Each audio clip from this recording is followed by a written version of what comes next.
Mesdames, Messieurs, bonjour encore une fois dans le cadre de cette couverture exclusive de l'ODJ Média au sein du Salon international de la dentisterie à Casablanca. Je reçois aujourd'hui Dr Hicham Ben Brahim. C'est un médecin dentiste, mais c'est également un consultant en organisation et en management. Nous allons parler un petit peu des difficultés auxquelles font face les cabinets, surtout en ce qui concerne le domaine de la gestion, parce qu'avant tout, un cabinet reste une entreprise. Dr Ben Brahim, merci d'avoir accepté de me parler.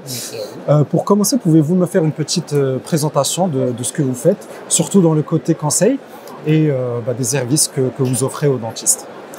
Alors, bonjour. Alors, nous sommes un cabinet de conseil d'orientation consulting et un cabinet spécialisé dans l'accompagnement des structures médicales et dentaires dans tout ce qui est organisation et gestion de leurs structures. Donc notre mission, c'est d'accompagner les structures pour finalement avoir des objectifs comme diminution du stress, augmentation de la rentabilité, une bonne cohésion de l'équipe, augmentation de la performance, et aussi l'amélioration de l'expérience patient. Voilà, donc ça c'est notre rôle. D'accord. Alors, est-ce que vous pouvez me citer quelques-unes des difficultés phares qui font que les cabinets font appel à vous?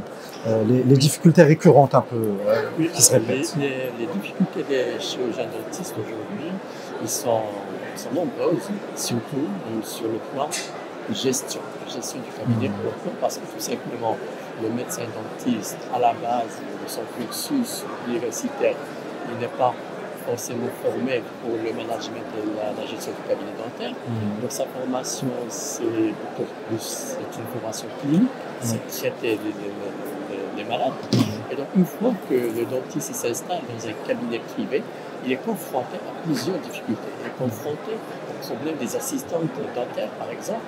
Comment gérer les assistantes, comment les motiver, leurs compétences, etc. Il est confronté à tout ce qui est organisation administrative, la gestion de l'agenda, par exemple, les patients qui tardent trop, les patients qui ne viennent pas. Il y a aussi la gestion de la facturation. Il y a aussi tout ce qui est gestion de tout le flux avec les parties prenantes, comme le prothésiste, comment collaborer avec le prothésiste, comment communiquer avec le prothésiste. Il y a aussi des difficultés d'ordre financier, un cabinet qui n'est pas très rentable, qui n'a pas une bonne recette et qui souffre. Ils sont aussi confrontés à des difficultés de stress. Le stress qui dit généralement à une mauvaise organisation du cabinet et une grande perte de temps. Il y a aussi les difficultés par rapport à tout ce qui est l'exercice illégal, par rapport à la concurrence et ainsi de suite. Donc le dentiste, une fois qu'il est confronté à tous ces problèmes-là, chaque dentiste il essaie de faire de sa manière pour s'en sortir, pour régler ces problèmes. Alors que finalement, ce n'est pas la bonne solution. Ce n'est pas la bonne solution. Pourquoi? Parce que la gestion d'un cabinet dentaire, c'est une science, et c'est un art, et c'est très structuré. Donc le dentiste aujourd'hui, étant donné que confronté à tous ces problèmes-là, comment il fait? Donc chacun il se débrouille comme il peut. Mais par contre, il y a la solution. Il y a une solution. La méthode scientifique, si vous le permettez. Qui est reconnue mondialement, c'est les méthodes d'entreprise. Donc nous, on apporte des méthodes de gestion efficaces, qui sont des méthodes qu'on utilise dans les entreprises, avec des outils. On met en place des process, on met en place des systèmes d'organisation structurés au niveau de cabinet dentaire, parce que c'est une science, et donc, dans ce cas, le dentiste, il sent la transformation. Donc, on lui apporte quand même une transformation, on lui apporte de nouveaux processus, de nouvelles manières de travailler, et finalement, il va se sentir qu'il gagne du temps, par exemple, sa rentabilité augmente, son efficacité, sa satisfaction, etc. D'accord. C'est très très intéressant parce que dans le fond, comme vous avez dit, c'est un médecin qui a été formé sur l'aspect clinique de la chose, mais qui n'a jamais eu, même au lycée, c'était forcément des scientifiques, donc ils n'ont pas ce rapport avec le côté gestion, compta, etc. Donc ça peut causer des difficultés, alors que la solution peut être juste de suivre les processus comme ils ont été dessinés. Je rajouterais aussi que les modalités ont changé, ce n'est plus comme avant. Donc avant, le médecin dentiste était concentré sur sa partie clinique, mais aujourd'hui, le médecin dentiste il doit en plus de sa partie clinique, de son travail clinique, de son cœur de métier, il doit en même temps gérer tout le reste. Et aujourd'hui, avec le changement des mentalités des assistants, les patients sont devenus de plus en plus exigeants. Donc les patients aujourd'hui ne demandent plus juste pour traiter une dent, mais ils demandent une expérience à l'intérieur du cabinet. Ils doivent être bien accueillis au téléphone. Quand un patient lui donne rendez-vous à 9h, il doit rentrer à 9h, et non pas attendre jusqu'à 10h. Le patient, il a des exigences quand même, à part ce qui est médical, il y a d'autres exigences. Donc, le dentiste, le chirurgien dentiste, aujourd'hui, il doit porter la casquette d'un entrepreneur. C'est-à-dire, il doit avoir ce mindset et cet état d'esprit d'entrepreneur pour qu'il puisse gérer tous les patients, les problèmes des patients, des prothésistes, des assistants, de la rentabilité, des finances, etc.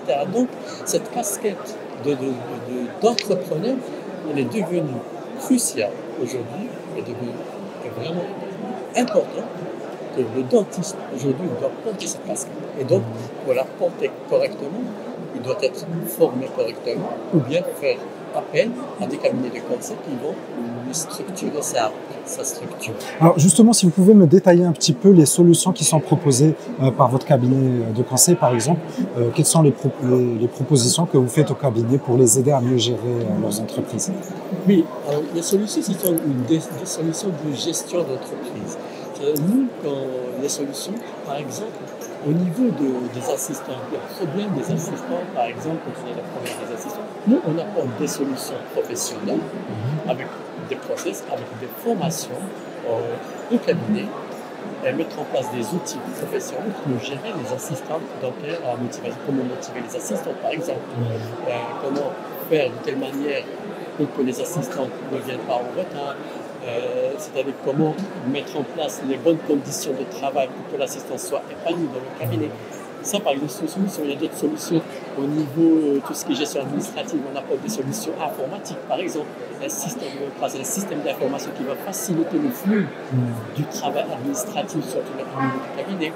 On va apporter des solutions au niveau de l'expérience patient. Donc, on a des outils et des méthodes au niveau de l'expérience patient, comment fidéliser le patient, comment rendre un patient fidèle, comment faire de telle manière à ce que le patient recommande votre cabinet, faire de telle manière à ce qu'il soit satisfait. Donc on a des outils, on a des méthodes qu'on met en place pour qu'on arrive à avoir ces objectifs, ces résultats. Très bien, docteur. Déjà, je vous remercie beaucoup pour le temps que vous m'avez accordé, pour votre générosité. J'ai une petite question pour notre chute. Alors, on est dans le cadre du Salon international de la dentisterie. C'est l'un des joyaux du domaine médical du Royaume. Comment vous trouvez cette édition? Est-ce que ça a été à la hauteur de vos attentes? Oui, le salon est merveilleux aujourd'hui. C'est un salon qui est vraiment juste extraordinaire. Donc on a fait du tout, il y a beaucoup d'exposants, il y a vraiment de la technologie, on a vraiment de belles choses. Ben, par rapport aux autres salons, on sent toujours qu'il y a une évolution, il y a quand même une présence qui est quand même conséquente. Là, je suis très heureux d'être ici. Voilà. Merci beaucoup pour le temps que vous m'avez accordé, monsieur. Ce fut un plaisir. Mesdames, messieurs, merci d'avoir regardé cette vidéo jusqu'à la fin. Écoutez, restez avec nous pour découvrir plus sur ce salon international de la dentisterie de Casablanca. Au revoir.